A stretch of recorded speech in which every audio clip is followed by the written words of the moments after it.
A door locked from the inside, no sign of entry, no struggle outside, no way in and no way out. But inside that apartment, something had already gone terribly wrong, and what investigators found next didn't just confuse them, it completely broke every rule of logic they trusted. It was a normal morning when the police received a routine welfare check request. A neighbor complained about a strange smell coming from a nearby apartment. The resident hadn't been seen for days. No response at the door, no movement inside. At first, officers assumed it was a medical emergency or a missed tenant, but when they arrived, the situation immediately felt different. The hallway was silent, too silent, and the door was locked from the inside. After repeated knocking and no response, police contacted building management. They confirmed something critical. There was no duplicate key available for the apartment, so they forced entry. The moment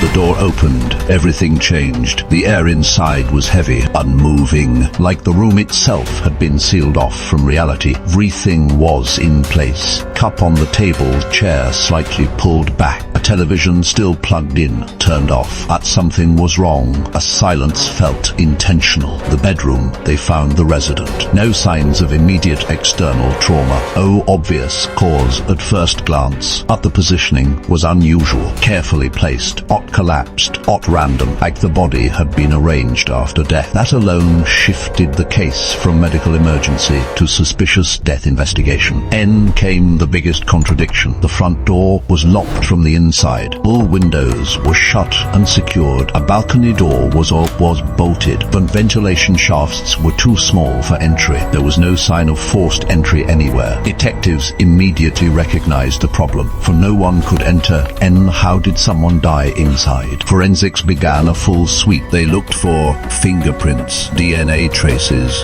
footprints, disturbed dust patterns. The results were strange. The room was too clean in some areas, too normal in others. Nothing indicated struggle. At the body told a different story. There were faint bruises on the wrists, more defensive marks on the arms, indicating the victim did not die peacefully. The medical examiner estimated the time of death between 10 p.m.s and 2 a.m.s and 2 a.m.s. Investigators immediately checked surveillance footage. Building cameras showed 01 entering the floor during that time, 01 leaving. Elevator logs confirmed no movement. Even stairwell motion sensors remained inactive. This created a contradiction that stunned investigators. The victim died during a window where no physical access was recorded.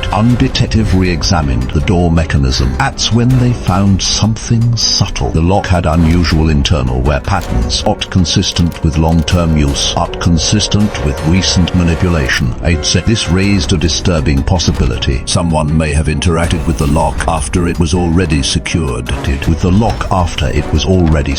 But that made no sense, because the room was sealed from inside. Inside the apartment, investigators catalogued everything. Nothing was missing, nothing was stolen, but one detail stood out. A cup of tea on the table, half finished, still warm at the estimated time of death, meaning the victim had not been dead long when investigators arrived. Whatever happened had happened quickly, and recently, weeks later, lab analysis found something small, microscopic particles inside the lock mechanism. They indicated the lock had been engaged in a way inconsistent with normal closing force, meaning the lock was not just turned, it was manipulated under unusual conditions. But still, there was no explanation for how anyone could have done it. Weeks later, lab analysis found something small, microscopic particles inside the lock mechanism. They indicated the lock had been engaged in a way inconsistent with normal closing force, meaning the lock was not just turned, it was manipulated under unusual conditions.